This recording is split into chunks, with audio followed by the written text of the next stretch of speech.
Social media life নিয়ে এখন আসলে একটা জিনিস খুব বেশি সামনে আসে। হানি ট্র্যাপ বলেন বা হচ্ছে সোশ্যাল মিডিয়ায় প্রেম বলেন। আচ্ছা, তো এইটা নিয়ে যদি একটু বলেন যে সোশ্যাল মিডিয়ায় প্রেম এই জিনিসটা এখন সম্ভব? সোশ্যাল মিডিয়ায় প্রেম সম্ভব কি না? খুব সম্ভব, বিশেষ করে এখন। খুব সম্ভব। সোশ্যাল মিডিয়ায় প্রেম সম্ভব না বললেও ভুল হবে, খুব সম্ভব। তবে আহ, মানুষটা সঠিক কিনা এটা আপনার বুঝতে হবে। আপনি হচ্ছে একটা স্টিকারের ছবি দেখেই প্রেমে পড়ে যাওয়া প্রেমে যে পড়ে গেলেন, একটা নাম দেখে প্রেমে পড়ে গেলেন, তাহলে তো সমস্যা। এবং এই সোশ্যাল মিডিয়াতে এখন একটু টাফ, কোন অর্থে টাফ, কারণ আপনার কাছে চয়েস অনেক বেশি। একটা ছেলের কাছে, একটা মেয়ের কাছে অনেক বেশি চয়েস। সে প্রতিদিন প্রত্যেকটা রিফ্রেশে নতুন একটা ছেলে দেখতে পাচ্ছে, প্রত্যেকটা রিফ্রেশে নতুন একটা মেয়ে দেখতে পাচ্ছে। তো এই জন্য একটু কঠিন আসলে, মানে আপনি ভালো মেয়ে পাবেন না ভালো খারাপ মানে মেয়ে পাবেন বা কেমন মেয়ে পাবেন, এটা ক্ষেত্রে একটু কষ্টকর হয়ে যায়। আমার সাজেশন হচ্ছে, রিয়েল লাইফে যদি আপনাকে কেউ পছন্দ করে, রিয়েল লাইফে আপনাকে দেখে, আপনি যে যেমন সেটা দেখে কেউ যদি আপনাকে পছন্দ করে, that's better. But social media থেকে যে একদমই সম্ভব না তা না। হয়তো অনেকের অনেকের প্রেম হয়, অনেকের বিয়ে হয়, অনেকের কি বলে মনও ভাঙে। সো সবই হয়, বাট অসম্ভব মন কিছু না। ভাঙার রেটটা কি খুব বেশি না? মন ভাঙার রেট তো অনেক অনেক বেশি, অনেক অনেক বেশি। আমার ভাই, আমার সিম্পল হিসাব, যদি তোমার সুযোগ সময় মানে সময় সুযোগ থাকে, ক্ষমতা থাকে, বিয়ে করো। আর পছন্দ করো, বলো যে ভাই পছন্দ করি, বা মানে বলে ফেলো অ্যান্ড দেন বিয়ের দিকে আগাও। প্রেম ভালোবাসা রিয়েল লাইফে হোক, সোশ্যাল মিডিয়াতে হোক, ওইখানে যায়ও না। ঝামেলা আসতে, আইদার তোমার কোনো কিছু হবে না, তুমি হারামে লিপ্ত আসো, তারপর হচ্ছে তোমার মানসিক শান্তি নাই, নিজের লাইফে গ্রো করার জন্য তুমি কোনো কিছু করতে পারবে না, বহুত প্যারা আছে। বিয়ে করো, প্রয়োজনে বইয়ের জন্য, বইয়ের সাথে ঝগড়া করো, ওটা খারাপ কিছু না, ওটা ইটস গুড। হালাল ঝগড়া। হালাল ঝগড়া, স্বামীর সাথে ঝগড়া করো, হালাল ঝগড়া, ডু ইট। হারাম রিলেশনশিপে যায়ও না, মানে খুবই বাজে অবস্থা। তবে যেটা কোয়েশ্চেন ছিল যে পসিবল কিনা, হ্যাঁ পসিবল, বাট তার রেট ধরো 0.1% হতে পারে এই। এখন তো দেখা যাচ্ছে বেশিরভাগই স্ক্যাম হয়। হুম, একটু যেটা বলতেছিলেন যে হচ্ছে বুঝতে হবে যে আসলে মেয়েটা কেমন বা হচ্ছে ছেলেটা কেমন।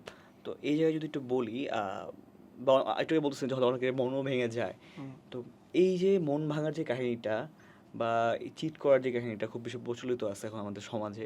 সো এটার পিছনে কি সোশ্যাল মিডিয়া দায়ী না?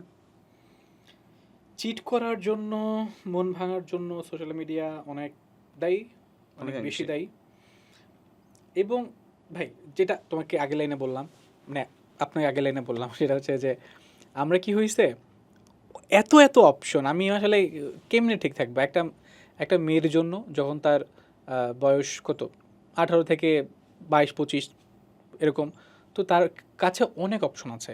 সে হয়তো তোমার সাথে রিলেশনশিপে আছে, আরেকটা ভাইয়ের সাথে রিলেশনশিপে আছে, যার সাথে সে রিলেশনশিপে আছে, সে চাইলেই আরেক জায়গায় সুইচ করতে পারবে, আরেকটু বেটার। আপনি জব করতেছেন 20,000 টাকার, সে চাইলেই 30,000 কাছে যেতে সুইচ পারবে। করতে পারবে। বা একটা ছেলের ক্ষেত্রেও সেম, সে সোশ্যাল মিডিয়া চালাচ্ছে, প্রত্যেকটা রিফ্রেশে নতুন নতুন মেয়ে আসতেছে, টিকটক করে যারা, ডান্স করে, and you know what I mean.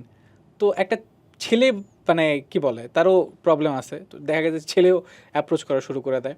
তো প্রবলেমটা হয় জাস্ট, মানে কি বলে, অপশনের কারণে। অনেক বেশি অপশন থাকে, অনেক বেশি হচ্ছে তোমার কি বলে এটারে, মানে রংচটা জিনিস থাকে, রংচটা জিনিস। অনেক বেশি জিনিস থাকে, যার কারণে হয় কি, আমরা না খুব চাই, খুব ভালো থাকতে চাই, কিন্তু হয়তো মানে পারি না। পারি না। বা বোথ সাইডেও সেম, মেয়ের ক্ষেত্রেও সেম, ছেলের ক্ষেত্রেও সেম। তো এই কারণে হয় কি, মানুষ আসলে এইসব উল্টাপাল্টা দিকে চলে যায়, মুভ করে বেশি। মুভ করে বেশি, এবং এটার জন্য সোশ্যাল মিডিয়া অনেক বেশি দেয়। আরেকটা প্রবলেম হচ্ছে, সে একটা রিল দেখলো, আমার গার্লফ্রেন্ড সোশ্যাল মিডিয়াতে ঢুকলো, দেখলো একটা রিল যেখানে আহ, ওই রিলের ভিতরে গার্লফ্রেন্ডকে বয়ফ্রেন্ড অনেক প্যাম্পার করতেছে, কোরিয়ান ড্রামার মতো প্যাম্পার করতেছে, বাবুসোনা করতেছে, সারাদিন খাওয়ায় দিচ্ছে, জুতা পরায় দিচ্ছে। বা আমি বাঙালি ছেলে, আমি তো এটা করি না। মানে আমার তো রাস্তা দিয়ে যখন হাঁটি, তখন আমি কোনো মুরব্বি দেখলে আই হ্যাভ, মানে রেসপেক্ট ফর দ্যাট মুরব্বি, বা আমাদের কালচারটা ভাবে শেখা যায়, আমি আসলে হাত ধরে হাঁটতে পারি না। ঠিক আছে, এটা হাজব্যান্ড ওয়াইফের ক্ষেত্রেও আসলে সত্য। দেখা গেছে যে তার বাবা মা যখন সামনে থাকেন, তখন হাজব্যান্ড ওয়াইফ বাঙালি কালচারে সাধারণত ধরে না, অনেকে ধরে বাট ম্যাক্সিমামই ধরে না। এটা হচ্ছে আমাদের কালচার। তো গার্লফ্রেন্ড দিকেই দেখলো যে ওইটা, আর সে আইসা দেখতেছে যে তার বয়ফ্রেন্ড তার জন্য এটা করতেছে না, তো স্বাভাবিকভাবে তোর অভিযোগ থাকবে, হ্যাঁ তুমি তো আমাকে কখনো টেক কেয়ার করো না, আমার জন্য কিছু করো না, যার কারণে লাগে মানে ঝগড়া। ক্ল্যাশ লাগে। এবং সে ওই বেটার অপশন খোঁজার দিকে চলে যায়। এবং আমি বলতেছি না ছেলেরা একদম খুব ভালো, ছেলেদের ক্ষেত্রেও সেম।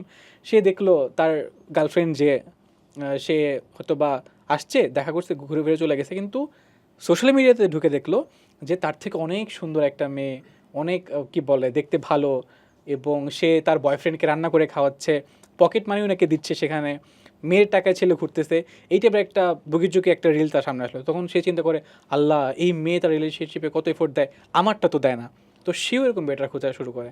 সো এই সোশ্যাল মিডিয়া অ্যালগোরিদম কী করে, যখন আপনি হচ্ছে এই টাইপের ভিডিও দেখা শুরু করবেন, মেয়েকে আপনার অপোজিট ভিডিও দেখাবে, ছেলেকে আপনার অপোজিট ভিডিও দেখাবে।